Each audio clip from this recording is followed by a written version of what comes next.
President of Legacy English Toastmasters. Very happy and honored to have all of you here. And tonight you'll be you'll be 2 hours of fun and learning.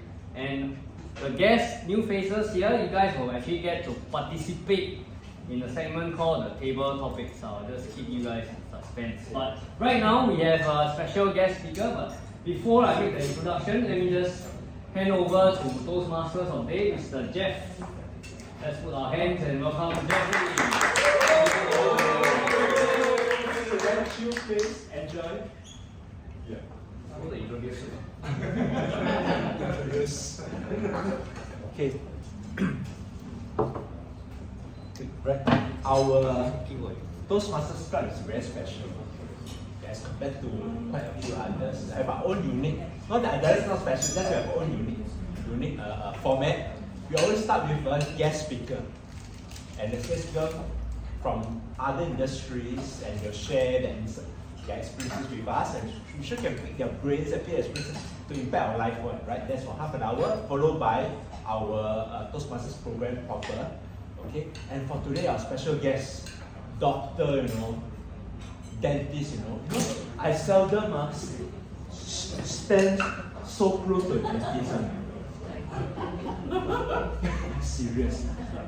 Although I look big size, elephant are scared of mice, right? Yeah, no. I scared of cockroaches. But I'm also scared of dentists. Yeah. When I see a dentist, just to text the word, I can hear the Can feel it. Yeah. That's me lah. Okay, but Dr. Damini, that's why I spoke before for a while. I tell you, I can feel the warmth in her. I don't mind seeing her again, but not for oral purposes.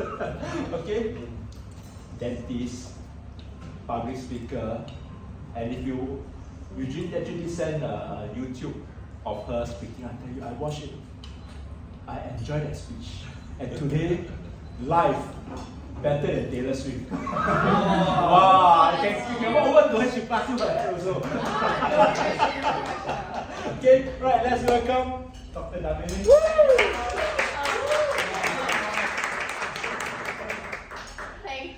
Thank you so much. So I prepared my speech and I've been practicing it. So last weekend I was in Desaru with my husband, and I practiced it so many times with him and so many versions that I think he's at the point where he thinks you have to change your wife to change your life and not just change your thinking. But hopefully it'll pay off tonight. So, when I started writing my keynote for tonight, I thought, what can a dentist tell you all about anything other than teeth? And then it occurred to me that, I can tell you lots of things because I've been in the speaking industry for many, many years. This is my first keynote, but I've been speaking for many years to a captive audience. Because they come, they're very obedient. I say, just sit down. They sit down. They open their mouths. I stick things in their mouths, and then I just start talking, right? So as I'm working, I'm just talking, and they're just listening, like perfect audience. So hopefully you guys will be a perfect audience tonight too, but I won't put anything in your mouths. And you just got to keep an open mind tonight. So no open mouths, or you can chew. But hopefully tonight what you're going to walk away with is going to be just a life-changing idea, because it's something that really did change my life.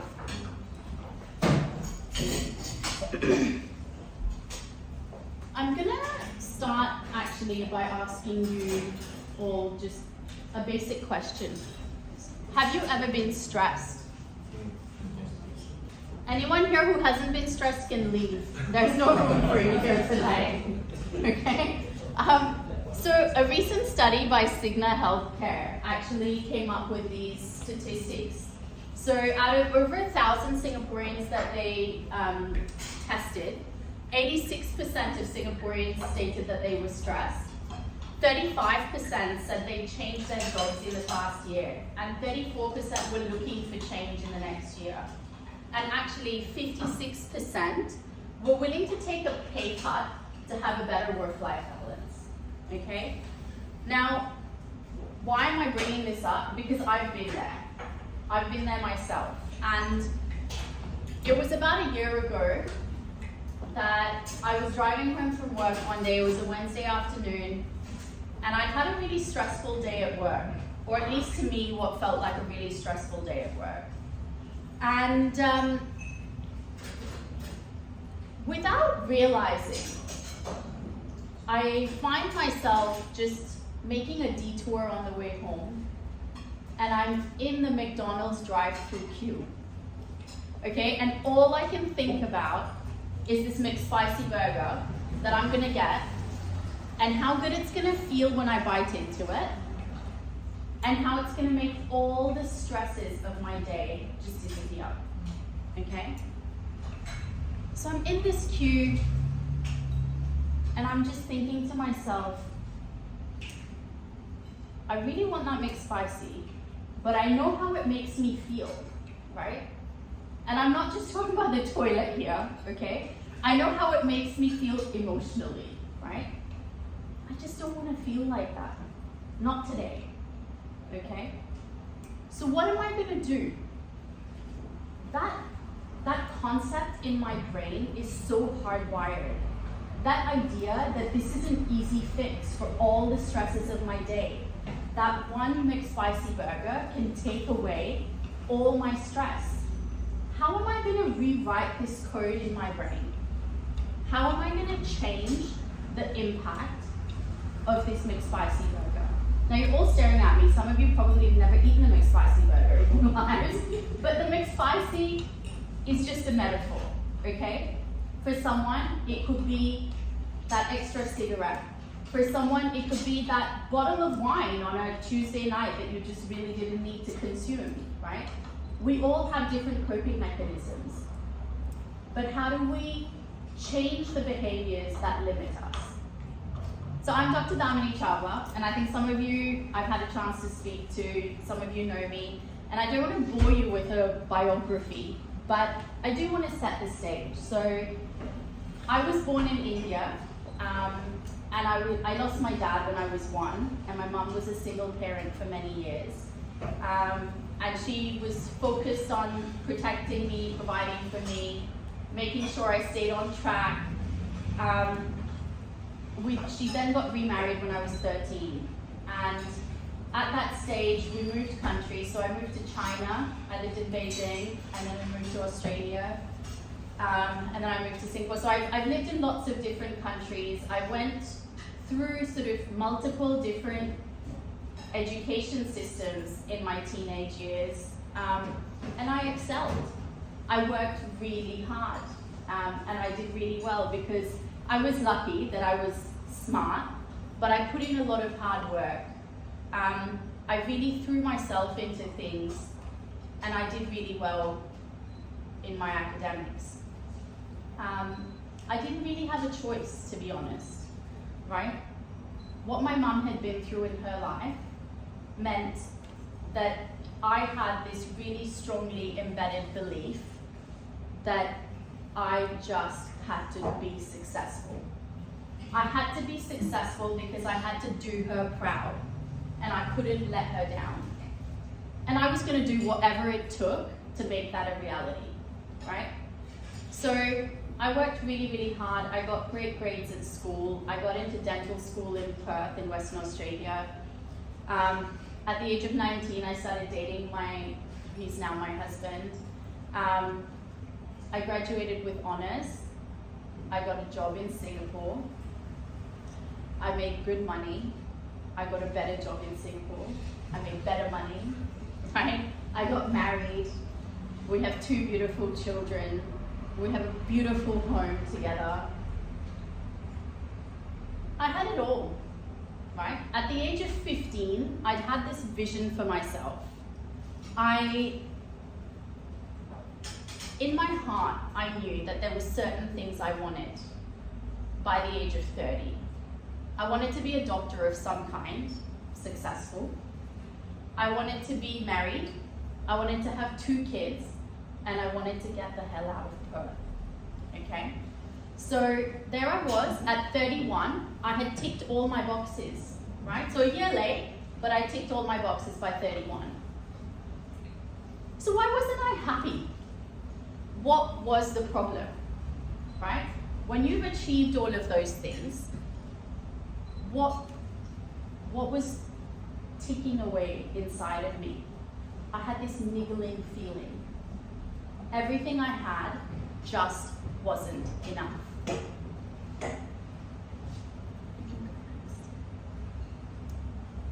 I hit the Singaporean dream, right?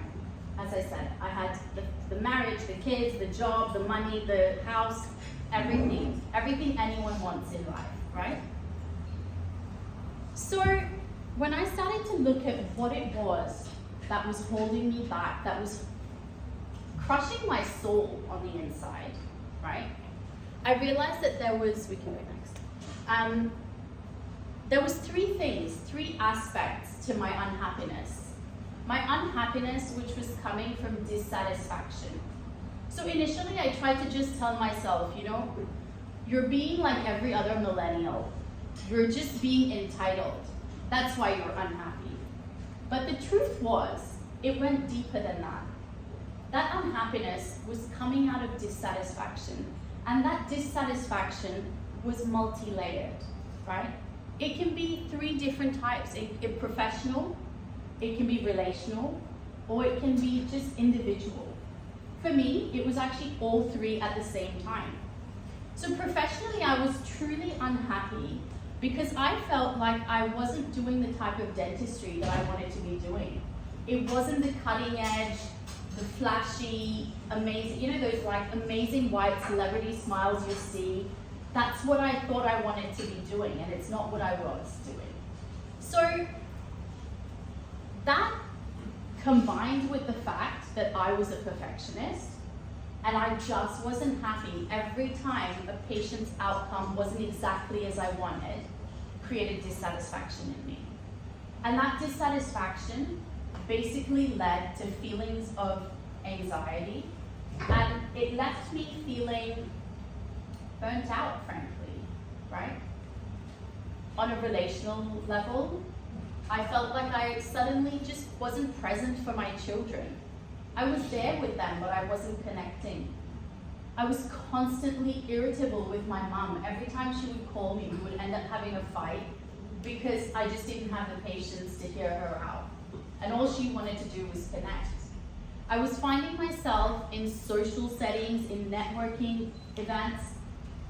I'm having full-blown conversations with people, but I'm not really there, right? And all of this combined, all of these things that were so central to my identity, combined was creating a major personal dissatisfaction for me. Or perhaps it was the other way around, we don't know. Maybe I was just so dissatisfied internally that it was coming out in my professional and my relational life, right? So, where do you go from here, right? How do you deal with these things? For me, it was that McSpicy. I would turn to food every time I had an uncomfortable feeling. Every time something didn't sit right with me, next thing I knew, I was opening the fridge, or I was on my GrabFood app. GrabFood has ruined lives, I think, in so many ways, because it's so easy to access this food now, right? And then what was happening for me here was basically, so something would happen, I'd get upset about it, right?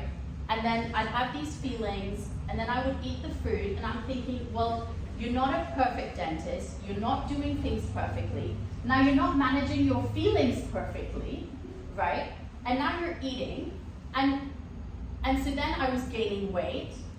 I had risks of cardiovascular disease. I'm Indian, that just comes with the genetics, right? Really rubbish genetics.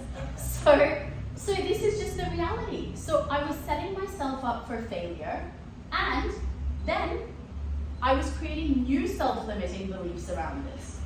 what was this doing to me?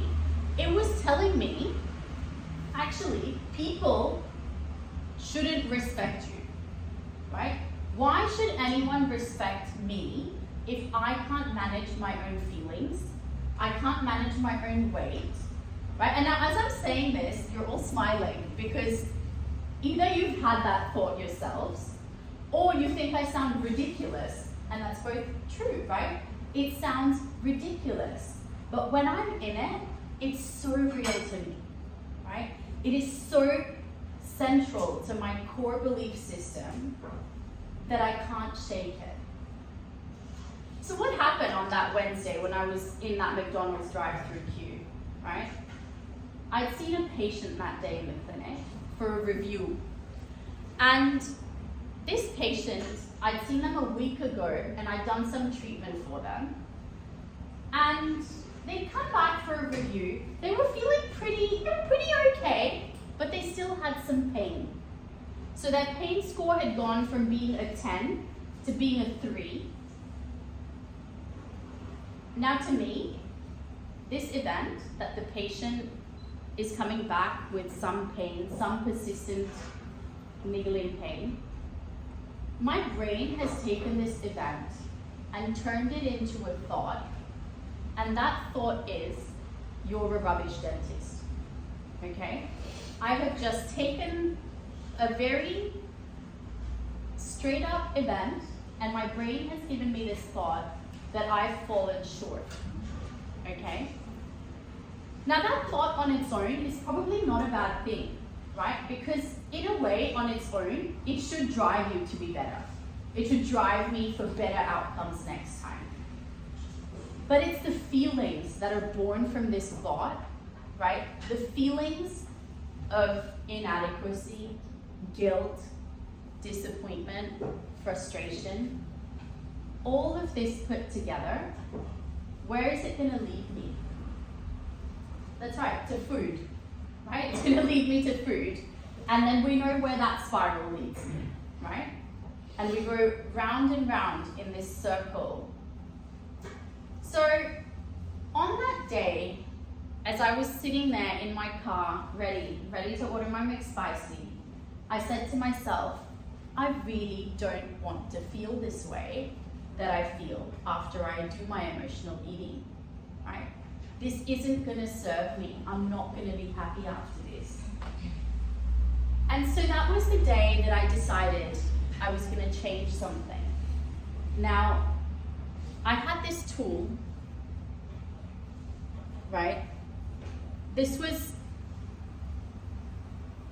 I'm looking at this situation now, objectively, right? There's 3 things at play here. It's my problems with perfectionism, right? So these are the 3 areas that all play into this situation, right? And these are the 3 areas that I identified that if I could just change how I thought about these, it would truly change my life, right? So the first one is my perfectionism, right? My need for that outcome, to be just so, okay? The second one was my relationship with food, and how every time something negative happened in my life, I was turning to food as a coping mechanism, right? And then the third one was my need for people pleasing and external validation, right? So coming back to our McDonald's example, right? I thought to myself and I said, how can I change this? Let's look at the event again, right? And our event here is that this patient has come back feeling much better, but not 100% okay. And what are some alternate thoughts that I can take from here, right? The alternate thoughts that I had to come up with in this situation. Number 1, the patient's actually much better. Okay, this was just a reality. The patient was much better and I had lost total sight of this fact. Number 2, there are aspects of the treatment that are out of my control. I've done my best as a dentist, but the patient is a full-blown human being and how their body responds to that treatment is actually outside of my control, right? And so as soon as I process these thoughts set in like a rational reality as opposed to my spiral, I felt much better suddenly. And with that, right, so this is, my thoughts have shifted, and then my feelings have shifted, because I'm no longer feeling, you're a rubbish dentist, there's anxiety. Somewhere thrown in there, actually, by the way, when I was spiraling, was also, you're a rubbish dentist, what is the point of doing this? Your kids are at home with the helper, so you're also a rubbish mother. Right? So I've totally spiraled out of control with this, right? Now my feelings are starting to settle, okay? And I find myself actually choosing to drive out of that drive-through queue, okay? Now there's two things that have happened to me in that moment. The first is I delayed my immediate impulse reaction, okay? And so the CBT hasn't even kicked in yet. We're not even talking about changing your thoughts here. We're talking about just delaying that impulse to act in the moment, right? So I've already partly won. Now the second part of this is that I've rewired my thinking, right?